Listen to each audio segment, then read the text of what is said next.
লাইলা আফরোজ, যার বয়স ৪৮, তার মেয়ে নাফিসা ১৫ নৃশংসভাবে খুন হন। নির্মম ও বীভৎস এই ঘটনা সারা দেশে ব্যাপক চাঞ্চল্যের সৃষ্টি করে। প্রাথমিকভাবে জানা যায়, ঘটনার দিন সকাল ৭টা ৫১ হতে উক্ত বাসায় গৃহকর্মী আয়েশা প্রবেশ করেন এবং ৯টা ৩৫ সময় সে বাসা ত্যাগ করে। ধারণা করা হয় এই সময়ের মধ্যে উক্ত নৃশংস ঘটনা সংঘটিত হয়েছে। এই ঘটনায় নিহত লাইলা আফরোজের স্বামী বাদী হয়ে মোহাম্মদপুর থানায় একটি হত্যা মামলা দায়ের করে।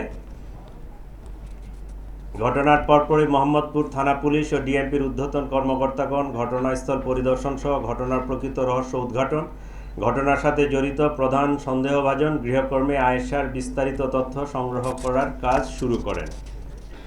তদন্তে জানা যায়, সন্দেহভাজন গৃহকর্মী আয়েশা ঘটনার ৩ দিন পূর্বে উক্ত বাসায় গৃহকর্মীর কাজ নেয়। কাজে যোগ দেওয়ার পূর্বে তার নাম, ঠিকানা, যোগাযোগের কোনো ফোন নম্বর উক্ত বাসায় কারো কাছে ছিল না।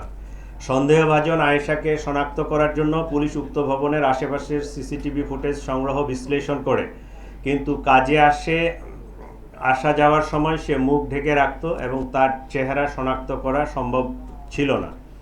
এমনকি তার বাসার ঠিকানাও কেউ জানত না।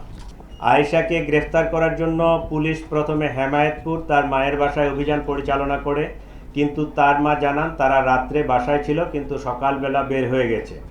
আয়েশার মাকে নিয়ে পুলিশ রাব্বির মায়ের বাসাও যায়, কিন্তু সেখানেও তাদের পাওয়া যায়নি।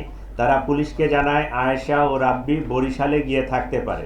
চরকারা গ্রামে আয়েশার স্বামী রাব্বির দাদার বাড়িতে বুধবার গতকালকে 10 ডিসেম্বর অভিযান পরিচালনা করে এবং বেলা আনুমানিক 12টা 30 সময় আয়েশা ও তার স্বামী রাব্বিকে গ্রেপ্তার করতে সক্ষম হন।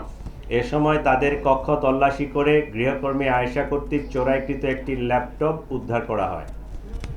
প্রাথমিক জিজ্ঞাসাবাদে আয়েশা ঘটনার সাথে জড়িত থাকার বিষয়টি স্বীকার করেছে। একইভাবে জানা যায়, গৃহকর্মে নিয়োজিত থেকে চুরি করার অভ্যাস পূর্ব থেকেই তার ছিল।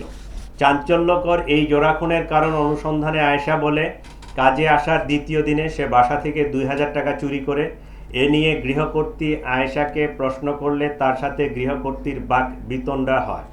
লাইলা আফরোজ আয়েশাকে পুলিশে দেওয়ার ভয় দেখান। চতুর্থ দিন কাজে আসার সময় আয়েশা বাসা থেকে একটি সুইচ গিয়ার চাকু নিয়ে আসে। ঘটনার দিন টাকা চুরি নিয়ে তাদের মধ্যে আবারও কথা কাটাকাটি হয় এবং ধস্তাধস্তির এক পর্যায়ে আয়েশা গৃহকর্ত্রী লাইলা আফরোজকে সুইচ গিয়ার দিয়ে এলোপাতাড়ি ছুরিকাঘাত করে। এ সময় তাদের মেয়ে নাফিসা তার মাকে বাঁচাতে এগিয়ে এলে তাকেও ছুরিকাঘাত করা হয়। ছুরিকাঘাতের ফলে অতিরিক্ত রক্তক্ষরণে মা ও মেয়ে দুজনেই মারা যান বলে প্রাথমিকভাবে প্রতীয়মান। ঘটনার সময় আয়েশা নিজেও আহত হয় এবং রক্তমাখা কাপড় চোপড় পাল্টিয়ে মেয়ে নাফিসার স্কুল ড্রেস পরে বাসা থেকে বের হয়ে যায়। যাওয়ার সময় ব্যাকপ্যাকে একটি ল্যাপটপ, মোবাইল ফোন আরও কিছু জিনিসপত্র নিয়ে যায়। বাসা থেকে বের হয়েছে সোহরাওয়ার্দী মেডিকেলের ভিতরে গিয়ে পুনরায় কাপড় পাল্টিয়ে তার নিজের কাপড় পরিধান করে সে সাভারের উদ্দেশ্যে রওনা হয়। পরবর্তীতে সে চুরি করা ফোন ও রক্তাক্ত কাপড় চোপড় সিঙ্গাইর ব্রিজ হতে নদীতে ফেলে দেয়। এই ছিল মোটামুটি আয়েশা সম্পর্কে। এটা একদমই ক্লুলেস একটা ঘটনা ছিল। সে মোবাইলও ইউজ করতো না, ছবি টবি কিছুই ছিল না, কিন্তু তার এই যে গলার সাইডে যে পুরা দাগটা, এইটাই আমাদের একটা ক্লু। কারণ এই পুরা দাগ নিয়ে এর আগে এই মহিলা জুলাই 25-এ ধরা পড়ছিল। এইটা আমাদের থানায় একটা মোহাম্মদপুর থানায় জিডি ছিল। সেই জিডির ক্লু ধরে আমরা এই পুরা হত্যাকাণ্ডের রহস্যটা উদ্ঘাটন করতে সক্ষম হয়েছি এবং তাদেরকে গ্রেপ্তার করতে সক্ষম হয়েছি।